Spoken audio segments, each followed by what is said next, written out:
إلى حضرة النبي المصطفى رسول الله صلى الله عليه وسلم وآله الكرام. شؤون الفاتحة. بسم الله الرحمن الرحيم. إياك نعبد وإياك نستعين اهدنا الصراط المستقيم صراط الذين أنعمت عليهم غير المغضوب عليهم ولا الضالين. بسم الله الرحمن الرحيم. قال معلم قال صلى الله سره فلا تصرف عقلك الذي من الله به عليك في تدبير الدنيا التي هي كما أخبر عنها رسول الله صلى الله عليه وسلم بقوله الدنيا جيفة قذرة. فلا تصرف عقلك, jangan engkau gunakan, jangan kau tasarruf, engkau gunakan akan akalmu yang dikurniakan oleh Allah Subhanahu wa taala ke atasmu dalam mentadbir dunia yang disifatkan oleh Rasulullah SAW dalam sabdanya, dunia itu bangkai yang busuk. Jangan kamu tumpukan, kamu perah akal fikiran kamu untuk mengurus, untuk membesar-besarkan dunia yang disifatkan sebagai bangkai. Jadi gunakan akal kita yang Tuhan berikan sebagai satu kemuliaan, perbezaan antara kita dengan hayawan yang tak berakal kepada benda yang besar. Iaitu gunakan untuk mentadbir, mengusaha, memikir, meningkatkan, iaitulah amalan kita. Gunakan akal kita untuk benda yang besar, untuk benda yang bernilai, untuk benda yang berharga. Yang pertama apa? Menggunakan untuk makrifat akan Allah Ta'ala, makrifat, mengenal akan Tuhannya, dan mengenal akan tanggungjawab dengan Tuhannya, dan mengenal bagaimana menjaga segala amalan supaya dia diterima oleh Allah Subhanahu Wa Ta'ala. Jadi kita gunakan akal supaya dapat keselamatan di sana. Adapun untuk dunia, kita gunakan akal dunia yang boleh digunakan untuk jalan Allah Ta'ala. Kalau dunia yang tidak dapat digunakan dan dicampur dengan kekotoran nafsu, dan bawakan tiufan pahaman nafsu dan syaitan, maka dunia itu dipanggil jifah kazirah. Dunia itu dipanggil bangkai yang busuk. Sebab dunia itu ada dua. Satu dunia yang dipuji oleh syarak, satu dunia yang dicela oleh syarak. Kalau kita guna ambil dunia tu dengan nafsu, kita guna dengan nafsu dan tenggelam kita dengan nafsu, maka dunia tu yang Nabi sebut jifah. Ad-dunya jifah wa tullabuha kilab. Dunia tu ibarat bangkai yang busuk, wa tullabuha, dan yang menghambat dunia yang busuk ni ialah kilab, anjing-anjing. Maka banyaklah bersepah-sepah anjing tuan. Sebab para aulia dia tengok macam kepala anjing, kepala babi ni, macam kepala dia mengikut akan nafsu mereka. Bila nafsu mereka kuat, macam ni dia hambat dunia yang busuk, maka ibaratkan dia macam anjing. Ini anjing-anjing maknawi banyak. Yang ni jadi perosak atas dunia ni, terutama sekali orang kafir lah. Orang kafir itu memang dipanggil syarrad dawab, binatang yang paling jahat merangkak atas muka bumi. Inna syarrad dawab alladzina kafaru. Semuanya orang yang paling jahat, binatang yang paling jahat merangkak atas muka bumi ialah orang yang kafir, yang kufur dengan Ta'ala. Apa yang jadi depan mata kita, lanyak umat Islam macam di Palestin, tak ada akal dan ni.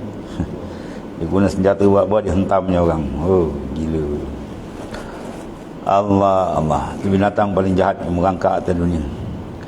Jadi jangan kita gunakan akal yang sempurna, akal yang tinggi nilaiannya untuk kita gunakan itulah benda yang tidak ada nilaian di sisi Allah Subhanahu Wa Ta'ala.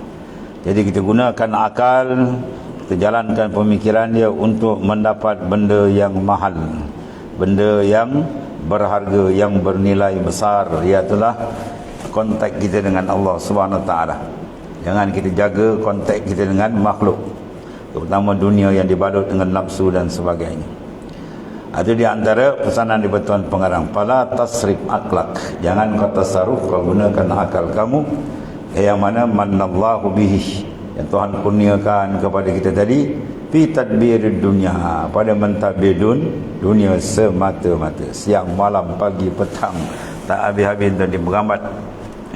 Dunia ni ibarat kita menelan air laut, lagi ditelan lagi haus, lagi telan, lagi haus. Dia tak habis. Cukup-cukup malaikat maut sampai esok. Tambah-tambah kalau ada semangat untuk mengumpul. Itu lagi bahaya tu. Ya, kalau ada semangat untuk membanyak mengumpul, menimbun-nimbunkan dunia, confirm dia kena penyakit apa? Lalai. Alhaakumut takasur, melalaikan kamu oleh banyak kita banyak jatuh ribu, lepas tu juta, lepas tu tak cukup bilion pula lagi. Dia tenggelam situ itu. Dia tersentak bila malakul maut sampai, dia tersentak masuk.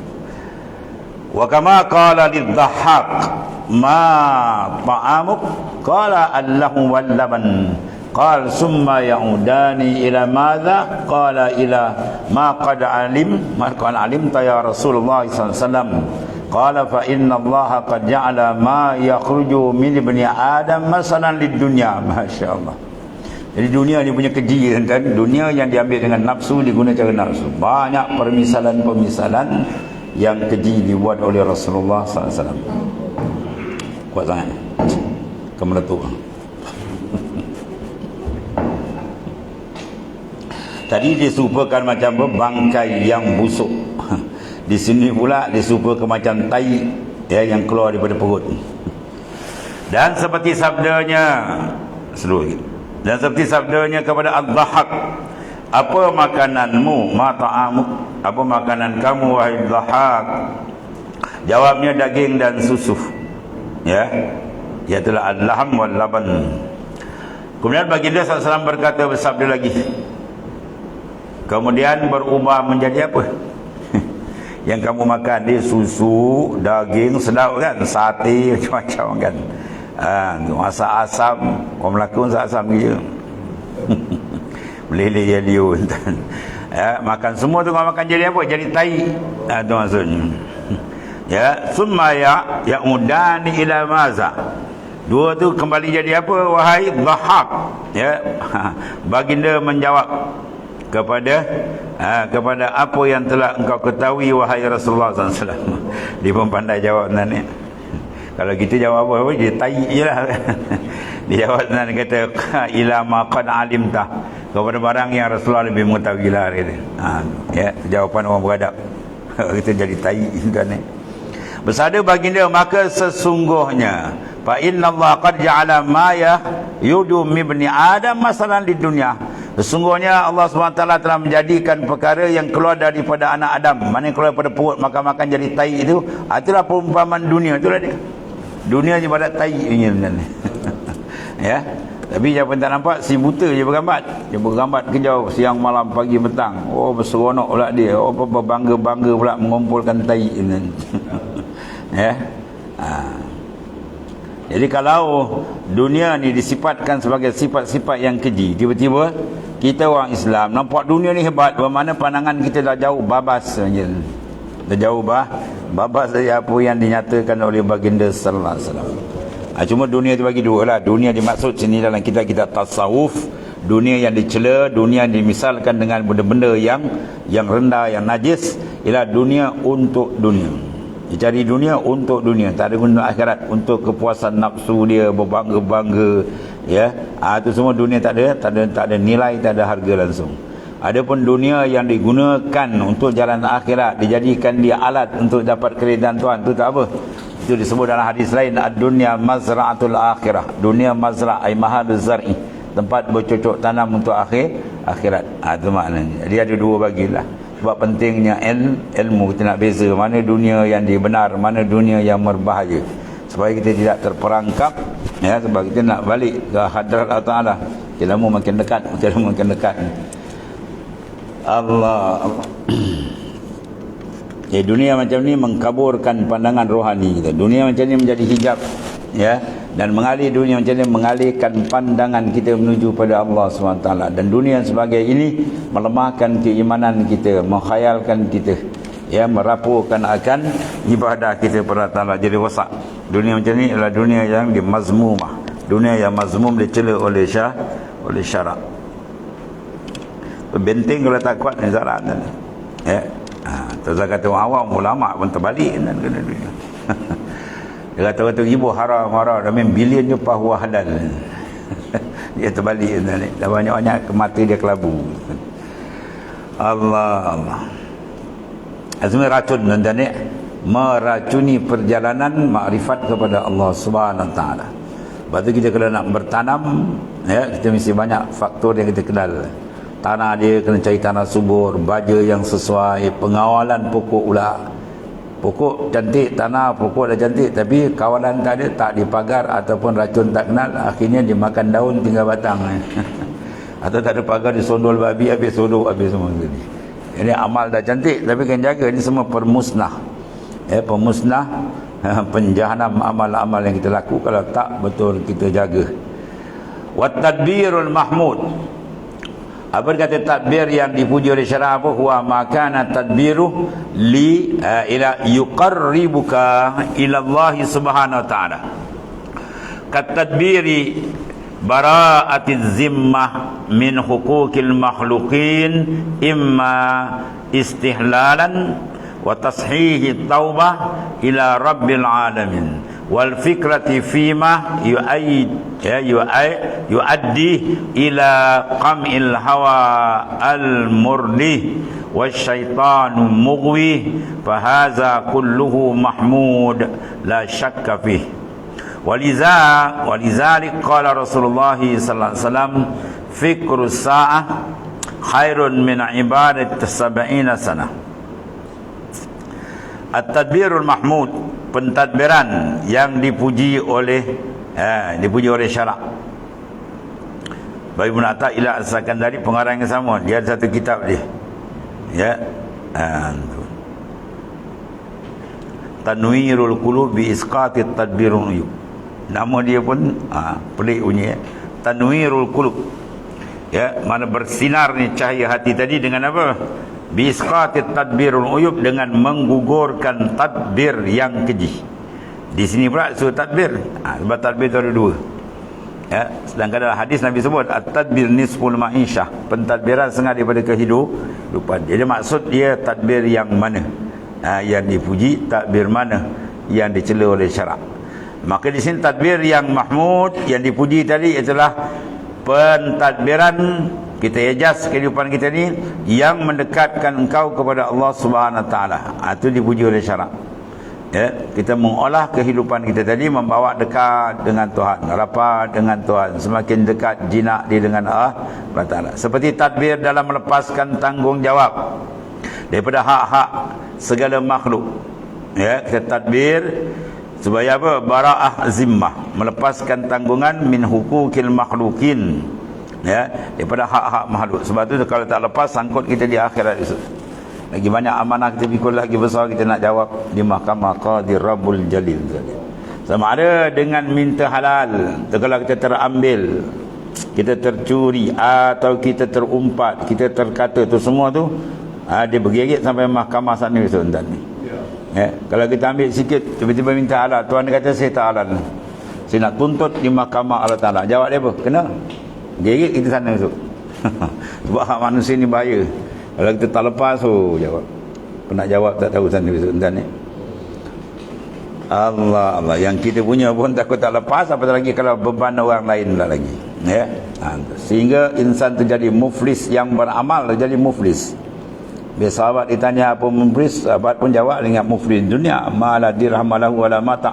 Tak ada dirham, tak ada tu mana. Bukan, Rasulullah kata muflis akhirat mereka yang ada amal, banyak amalan dia, tapi ada kes dengan orang, fitnah sana, fitnah sini, kata sana, macam-macam. Dia tak kerti kawal mulut. Rodak kata apa, ni mulut ada insurans ni. Kalau mulut pada insurans macam. Maknanya dia bercakap ikut kepala otak dia tak ikut hukum syarak. Maka sangkut di sana besok. Dosa dia banyak dengan orang tolak, tak cukup. Dia tak cukup, pusing. Dosa orang tu masuk dalam mizan dia. Dah dosa dia lagi, amal dia dah habis. Jawab apa ulkiya finnar, dia humban ke neraka jahannam tu ni. Ini di antara hak yang makhluk penjaga tu. Allah. Sekarang mudah kan, gunakanlah kemudahan tu benda yang baik. Ya, kita ada WhatsApp pegangan. Ada siapa yang kita ada masalah, kita WhatsApp dengan baik. Bila cakap dengan WhatsApp ni senang, kita nak pujuk orang belahan. Kau cakap berdepan, kadang dia tengok muka kita, dia ni angin. Muka kau tak kata semenggah. Dia nak maaf, jadi tak maaf. Ya, jadi kita jumpa kita tu, kita cakap baik-baik. Mudah-mudahan tak apalah. Kira kosong-kosong je lah. Selamat lah kita kan. Gunakanlah alat tu kan. Sebab dalam Malaysia macam-macam kita boleh bahasa je lembut.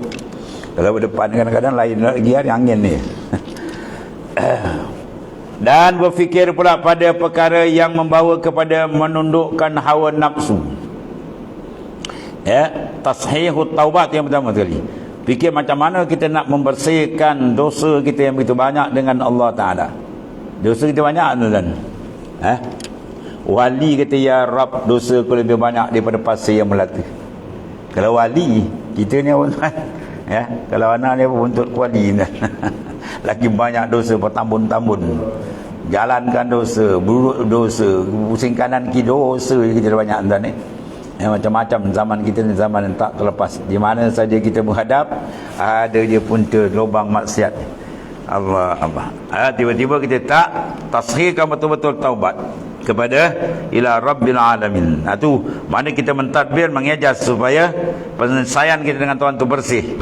Tuhan dah bagi warning besar dalam Quran, innahu mayyati rabba mujriman fali annahu jahannam. Siapa yang balik menghadap Tuhan berkubang dengan dosa lagi. Berpuluh tahun Tuhan beri umur, dia tak sempat nak basuh. Padahal pembasuh dia free, dia tak kena bayar. Kalau zaman Bani Israel, dia takkan ampun melainkan bunuh diri. Faqtulu anfusa, takkan bunuh buat Tuhan ampun, takkan free dia buat leka lah, bila free dia nampak leka. Jadi kalau balik dalam keadaan tak selesai, berkubang dengan dosa, maka balik annahu jahannam, disediakan neraka jahannam tu dia wala ayazubillah. Memperbetulkan taubat, biar taubat tu jadi betul. Sebab taubat ni awal ni, awalul maqamat at-taubah. Awal-awal maqam nak menuju ke Tuhan, taubat. Bermakna kalau tak taubat, dia tak benar masuk ke depan lagi tu. Tak benar masuk dalam istana ma'rifah. Kalau sekiranya kaki dia kotor, baju kotor semua kan. Ini kotor maknawi, maksiat, mungkar. Dia tak bersihkan memang tak. Sebab tu kalau kita ibadat rasa malas, ibadat rasa berat, memang banyak dosa tu bertambun. Iza lam taqwa ala qiyamil wa siyamil nahar fa'lam annaka maqbulun qad qabbalat hatiatu. Bila kamu tak bangun, tak mampu nak bangun malam, nak puasa siang, nak buat ibadat tu, tak boleh baca Quran malas, sedarlah itu fa'lam annaka maqbulun. Sungguhnya kau ditambat qad qabbalat hatiatu, yang menambat kamu ialah dosa dan maksiat. Jadi jalan setengah daripada nak meringankan melazat dan ringan kita buat ibadat, banyak taubat. Bila banyak taubat, ada terang, ringan. Jadi yang mengikat kita tu dah terputus, jadi senanglah berjalan. Ni nak berjalan, kaki kena tambat dosa ni, tangan tambat dosa ni, yang ada jam tu. Kemudian tekanan berat pula menyebabkan kita tak mampu. Inna sikala zunub yamna ila masyatillah ta'atillah. Sungguhnya berat dosa tu yamna, dia menyekat, menghalang kamu daripada berjalan menuju kepada Allah Ta'ala. Bahawa dalam suruh benda besar, tengok tak ada sak tu semain taubat. Kadang dia bagi 10 rakaat, kadang 100 bagi. Lepas tu dia gengan tarik zikir. Sebab dah putus tali penambak, dah putus, lajulah dia berjalan. Jadi tadbir dalam mentasihkan taubat itu setengah daripada dipuji oleh syarak.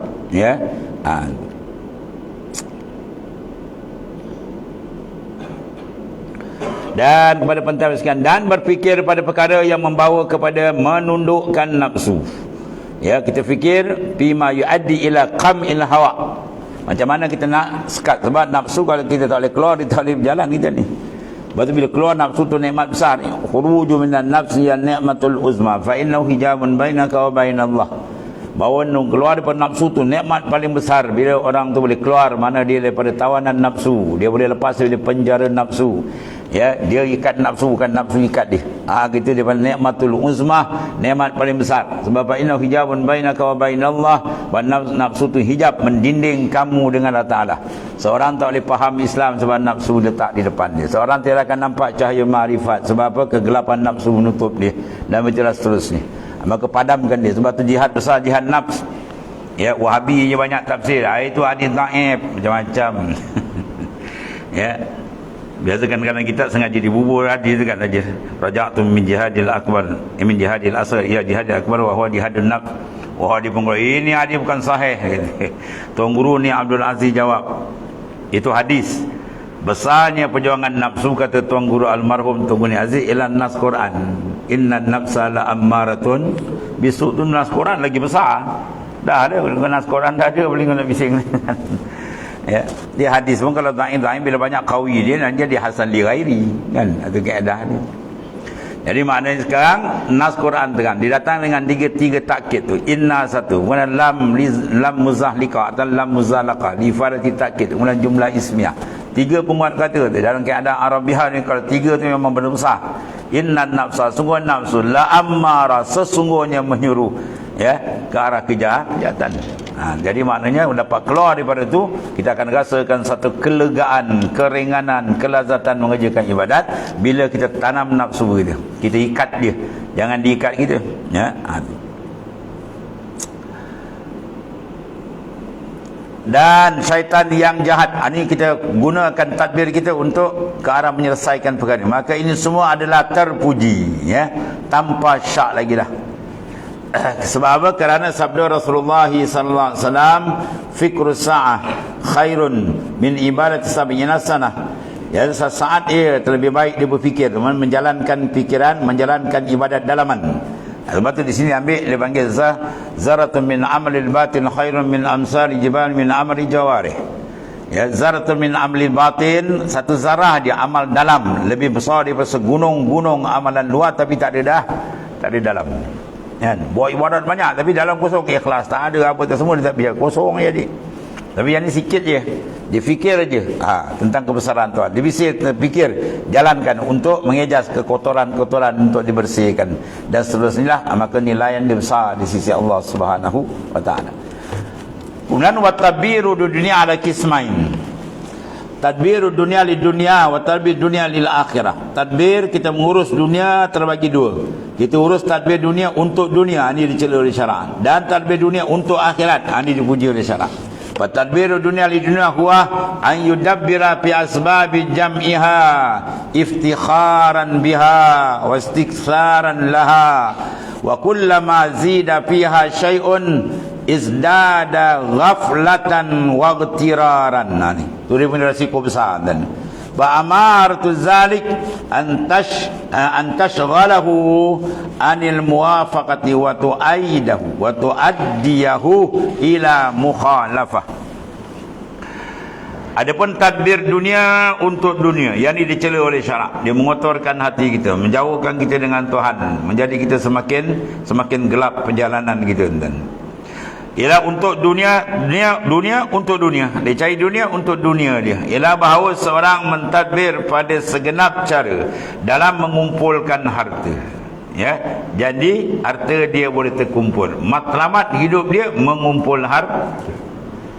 Sedangkan tu bukan matlamat. Matlamat kita ialah Allah Ta'ala. Ya, dunia ni kita ambil sebagai keperluan, dia bukan matlamat.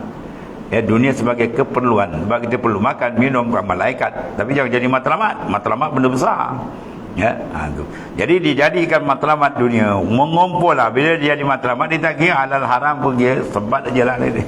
Kalau nak kira halal haram kita, bila nak kaya, wah, itu cabar ajar hari tu, 4 tan dengan 4 lis. Tahu, setan dengan iblis. Setan bising kau nak kaya, bila nak kaya, sebat aje lah, dia kata kan. Habislah jadi hancur hidup, jadi sesat. Allah. Untuk mengumpul akan dunia. Kemudian untuk apa pula? Iftikharan biha, bermegah-megah. Wah, dah kaya besar kan. Dia pandang orang lain macam kecil je, tak pandang orang lain pun pandang dia kecil. Ya, dia pandang orang kecil, orang pun pandang dia kecil, tak pasal. Macam Ruah Tunggul ni Aziz kata kan, kau ingat kau ada kuasa, kau ada atas, orang duduk atas bukit, dia pandang orang bawah kecil je. Orang bawah pandang dia pun kecil ke?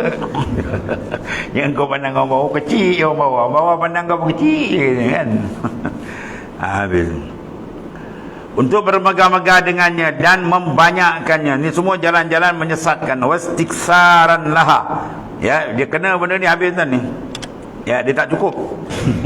Ya, banyak mana pun letak, dia tak cukup. Dalam hadis Rasulullah menyatakan, kalau kau bagi dia 2 lembah emas, dia nak yang ketiga pula. Kau bagi 3, dia nak yang keempat pula. Ya, sampai di ziarah kubur, pung, sumbat mulut di tanah, baru dia senyap. Baru dia menyesal, tak sudah, ya Allah, baliklah aku nak balik dunia, nak beramal. Tak adalah. Lau rudu la'adu ila manuhu. Ni puan ni kalau balik ke dunia, tuan kata dia ulang balik perangai ni. Setiap kali bertambah satu padanya, maka bertambahlah kelalaian dia. Ya, tambah lagi satu, lagi dia lalai, lagi nak banyak, itulah. Dan keterpedayaannya, makin tebal terpedaya dia, makin mendalam dia punya cinta pada dunia merosakkan. Sebab berjayalah manusia, insan yang boleh memandang dunia itu sedikit.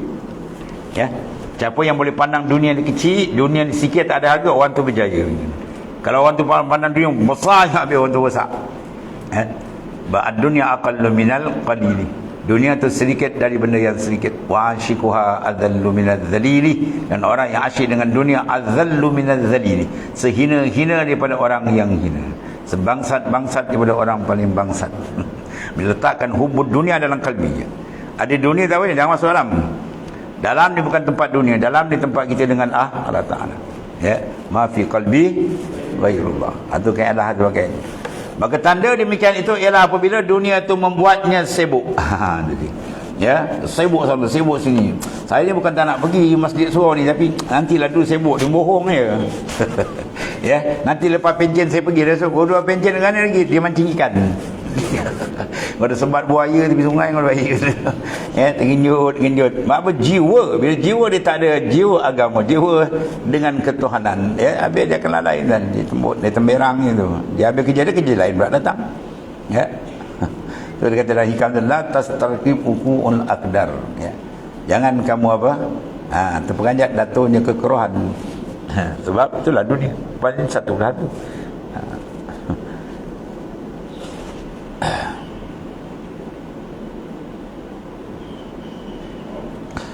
Allah Karim. Maka tanda demikian itu ialah apabila dunia itu membuatnya sibuk. Ya, mana apa? Dia sanggup bersibuk untuk dia tak sanggup sibuk untuk jalan Tuhan. Jalan Tuhan dia buat dah. Jalan dunia dia sanggup bersibuk. Masyghul dia dengan dia. Daripada muafakat, ya, selari dengan syariat serta membawanya kepada menyalahi syariat. Akhirnya dia langgar. Habis dia gedah dia ni. Allah. Muncak sekali hubud dunia dibawa kepada manusia dan jual agama dan dia akan jual agama. Dia nak pangkat, dia jual agama. Dia nak pertahankan dia punya kedudukan, dia jual agama. Ini sahih dalam hadis sahih disebut. Lepas tu Nabi sebut benteng dia pun banyakkan amal saleh. Badiru bi a'mali salih fasatakunu fitanun ka qita'il lailil muslim yusbihu rajul mu'min wa yamshi kafira yabi'u dinahu bi'ardi minad dunya. Bersegera pantaslah kamu mengerjakan amal saleh untuk membina kekuatan iman dia. Sebab akan datang satu zaman dibandingkan macam sepotong malam yang gelap, mana manusia dah tak nampak mana dosa pahala, surga neraka tak dimikirkan kepala lagi. Akhir di pagi dia beriman, petang dia kafir dengan Allah Ta'ala. Punca dia yabi'u dinahu, dia jual agama dia bi'ardi minad dunya, dengan harga dunia yang sedikit. Banyak berlaku bersepah dalam mata kita ini. Ya, Islam dilanyak dia buat tak pandang. Ya, dia jadi barwa di AP. Tahu di AP? Jadi barwa di AP. Kan tak nampak kan? Bahaya kedudukan Islam orang Melayu sekarang ni. Ya, dia kan tak tahu dia buat dia. Berapa nak jaga temuluk hingga perut dia. Ya, dia takut tak makan. Orang takut tak makan, apa dan takut tak masuk jam. Masuk jamban, dia makan masuk jamban kan. Jadi takut tak makan, orang takut tak masuk jamban. Allah, depan mata tuan-tuan, dia terang dan kalau tak perasan juga tak tahu, jadi beruk je baik. Kau tak perasan ni kau jadi beruk je baik. Beruk pandai berzikir tuan-tuan ni. Wa tadbirud dunya lil akhirah pula. Ini yang baik. Dia tadbir dunia tapi dia adjust dunia itu untuk jalan Allah Taala. Kaman yudabbirul matajir liyakuna minha halalan aw liyun'ima biha ya ala zil faqati ifdalan wal yasuna biha nafsahu anin nasi ijmalan fa amaratu zalik adamul istikthar wad-dikhar wal is'af wal isar. Maka dia bagi tanda kat sini ya. Tuan pengarang bagi. Tadbir dunia untuk akhirat. Yang ni dipuji. Maknanya dia akan selamat. Jadi orang yang boleh mentadbir dunia untuk akhirat siapa dia? Orang yang punya taraf iman yang kamil, iman yang sempurna, boleh jas. Tapi yang tadi di dunia itu orang iman yang dhaif. Iman dia lemah, dia terbalik. Dia dapat dunia, dia terbalik. Tadbir dunia untuk akhirat pula seperti seorang yang mentadbir perniagaannya. Dia berniaga. Ya, untuk dia makan dirinya makanan yang halal atau memberi bantuan dengan kepada kepapaan secara kurnia dan memelihara dirinya ya dengannya dari meminta kepada manusia secara umum atau tujuan Ya, dia mencari rezeki yang halal, ya, sebab untuk perkara berkebaikan, untuk dia sendiri, tujuan dia untuk dapat ibadah kepada Allah Ta'ala, dan mengawal diri jangan meminta, menjaga marwah. Itu semua dikira sebagai ibadah kepada Allah Ta'ala. Dia besar lagi digunakan untuk jalan Allah Ta'ala. Ya, sebaiknya kalau pendapatan kita bagi 3, ya, untuk kita makan sendiri, untuk simpanan, untuk kita terdesak, kemudian satu lagi setelah 3 untuk kita jalan agama. Ya, ada sahabat saya dia gaji RM15,000, RM5,000 dia pakai, RM5,000 disimpan untuk pergi haji ke apa semua. Yang RM5,000 tu tiap-tiap bulan RM5,000 dibagi untuk fi sabilillah. Oh, dahsyat. Kita nak bagi RM50 pun kan mengau.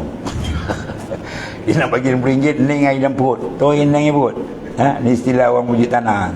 Dia memikir daripada terbit fajar sampai terbenam matahari. Nak bagi-bagi RM50 dia bagi. Ingat kan RM5,000. Mikir. Syaitan pula dia cocok. Engkau begini, aku engkau macam-macam dia akal gitu kan. Yang dia bagi 3 tadi. Bagus. Untuk agama 1/3. Untuk dia 1/3. Dan untuk simpanan keperluan 1/3 dia bagi. Allah. Tadbir dunia untuk akhirat pula seperti seorang mentadbir perniagaannya untuk dia makan dirinya. Ya, sebab untuk menjaga diri pun satu kewajipan. Sebab jangan sampai mudarat, tak makan mudarat. Dalam hadis la darar wala dirar, jangan buat mudarat pada diri kamu dan jangan buat mudarat pada orang lain. Itu Islam dia cantik. Atau memberi bantuan, ya, kepada orang yang kepada orang yang memerlukan secara kurniaan, kita beri dengan ikhlas, dan memelihara diri daripada itu meminta kepada orang secara umum. Ya, dia meminta ni kalau fauqal hajat tu haram. As-su'al fauqal hajat haram. Kita minta pada orang sedangkan kita dah cukup belanja, kita cukup saja minta aja, haram hukum dia. Ya, adapun mengambil tak meminta itu tajuk lain. Dia orang tak faham kadang-kadang, wah dia ni ambil orang, bukan ambil orang bagi. Sayyidina Abu Bakar, Sayyidina Umar pernah dibagi oleh Rasulullah SAW, dia tolak. Rasulullah marah dia. Ambil, kalau kau tak gunakan ambil, bagi orang lain pula. Kalau kita tak ambil, kau kecil hati pula, punya rezeki aku ni haram. Dah kecil hati pula dia bagi, kita tak minta dan tak ada dalam kepala kita pun. Ya, jangan meletak hajat kita pada makhluk. Ya, terpandang, bahkan yang datang tu jangan ambil. Tadi ada tajuk kita bahaykan tadi. Dia pulai. Jangan kita ambil pemberian orang, melainkan kita pandang itu semua daripada Allah Ta'ala. Orang ni dia punya apa, postman dia. Kalau tidak kan kita tergantung hati kat orang, habis terikat dan tak boleh jalan ke Tuhan. Jam. Ya, pandang tu semua adalah daripada dia. Dia yang susun sebab-sebab, ada bersebab tak sebab, hakikat dari dia.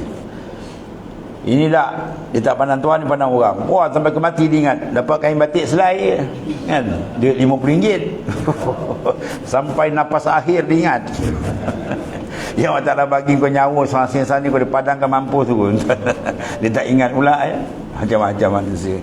Sebab bila nur iman marifat tak kuat tu lah jadi kita nak balance benda. Jadi hidup dia banyak tersasar sebab nur iman, nur marifat tu tak terang. Kalau nur marifat terang, dia tak pandang orang dan ya, semua dipandang macam bayangan dia. Maka tanda demikian tu tidak memperbanyakkan carian atau tanda. Mana kalau dia cari untuk tadbir pada Allah Ta'ala, dia tidak membanyakkan pencarian. Ini sampai siang malam tak tidur cari ni. Tak cukup overtime, overnight lagi macam-macam. Dan menyimpan, ya, simpan. Orang simpan tak jalan, nak buat kebajikan tu tak apa. Ni simpan, dia simpan betul, welding tu. Tak ada kunci-kunci buka. Ya. Dan sentiasa membantu, itu sifat yang baik. Ya, dia dengar dia orang pulang terus dia bantu. Rasulullah SAW tidak ada dalam rumah dia apa barang, kalau minta semua suami. Ya. Satu ketika baginda SAW tidak ada di rumah, datang seorang ibu dengan anak dalam keadaan kelaparan. Jadi bila diminta bantuan, yang ada hanya 3 biji buah tamar. Kita 3 gaung gandum boni lagi, dalam tu peti ais lagi kan, dan frozen lagi seekor kambing dia. Ya, macam jin ni makan. Jadi bila diberikan oleh Sayyidina Aisyah satu tadi pada mak dia, anak dia ambil. Anak lapar dia kaki dia ambil. Akhirnya yang anak masuk mulut dia tu pun anak dia ambil juga ya. Jadi berita tu disampaikan kepada baginda sallallahu alaihi wasallam. Apa Rasulullah SAW kata? Falahal jannah. Bagi perempuan tu syurga lagi. Masya-Allah. Itu hebat. 3 biji kan, semua dia bagi. Kalau kita ni nak belanja ni semua dia dihantui dengan sifat kedekut dengan bakhil. Maka tanda demikian itu ialah memperbanyakkan carian. Sebab dalam perjalanan sufi, perjalanan ahlillah, disuruh kita hari-hari infak. Hari-hari ni itu isyarat ikhrajud dunia minal qalb. Isyarat kita keluarkan kasih dunia daripada hati kita. Ambil lah tuan-tuan RM1, RM2, berilah masjid surau ke mana-mana ada budak pula kan, berjumpa bagi. Sebab benda ni kalau kita tengok yang sangat beramal, kalau di Melaka dulu, Al-Alim Mu'allamah Tuanku Raja Abdul Wahid. Oh, dia ikut dia mana dia bagi. Cuma dia bagi. Ya. Kalau Negeri Sembilan Tuan Syekh Faiz. Tuan Syekh Faiz, ya Allah. Kita ikut di luar negara pun. Mana dia panggil budak semua dia. Dia siap duit untuk bagi orang. Bagi-bagi semua dia bagi. Sampai kita sendiri pun tak terfikir. Dia beli harakah yang banyak tu. Beratus. Habis sampai ke apa tu? Tol semua dia bagi. Baca. Dia bagi free. Oh kata, kita pun tak terfikir. Itu sifat apa tu? Al-Isar. Suka melebihkan orang lain. Sifat qanaah, sifat pemurah, atau sifat menadakan hati dia cantik. Maka tanda demikian ialah tidak memperbanyakkan carian dan menyimpan, dan pula sentiasa membantu. Dia suka memberi bantuan, ya. Dia kata dapat bantuan, tak jenera dia tidur dan terjingat, susah hati dia kata dapat bantuan orang susah. Dan mengutamakan orang lain. Ini yang paling besar ni, ya. Dan silah yang semua kita maklum kan, seorang bila dalam keadaan peperangan haus tadi, dia minum kawan dia, nak dibagi kawan dia. Nah, ini nak dibagi hari ini semua jadi syahid dan ni air itu sampai ke pertama balik. Isar, melebihkan orang lain lebih daripada diri kita sendiri. Itu semua adalah, ya, ajaran yang dilakukan oleh baginda sallallahu alaihi wasallam, ya, melebihkan orang lain daripada diri dia, ya. Seorang tu apabila seorang sangat lapar, ya, sedangkan makanan tu anak dia je. Jadi dawan lapar tu Rasulullah panggil dia bawa ke rumah. Dia nak makan sikit dia tinggal. Jadi dia masak tadi itu, takut orang tu sadar benda tu sikit, dia pandang menyapi. Di kawan tu dia bawa makan. Padahal dia tak makan pun. Sifat isar ni melebihkan orang lain pada itu sifat paling tinggi, ya, kedudukan yang paling tinggi, sebab dia berjaya menundukkan nafsu bakhil yang ada dalam kalbi kita tu, atau di antara sifat secara riyadhah membersihkan kalbi. Kemudian faqad tabayyana ila akhir, wallahu a'lam. Bismillahirrahmanirrahim.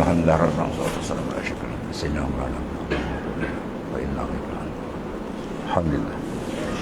Subhanakallahumma bihamdika.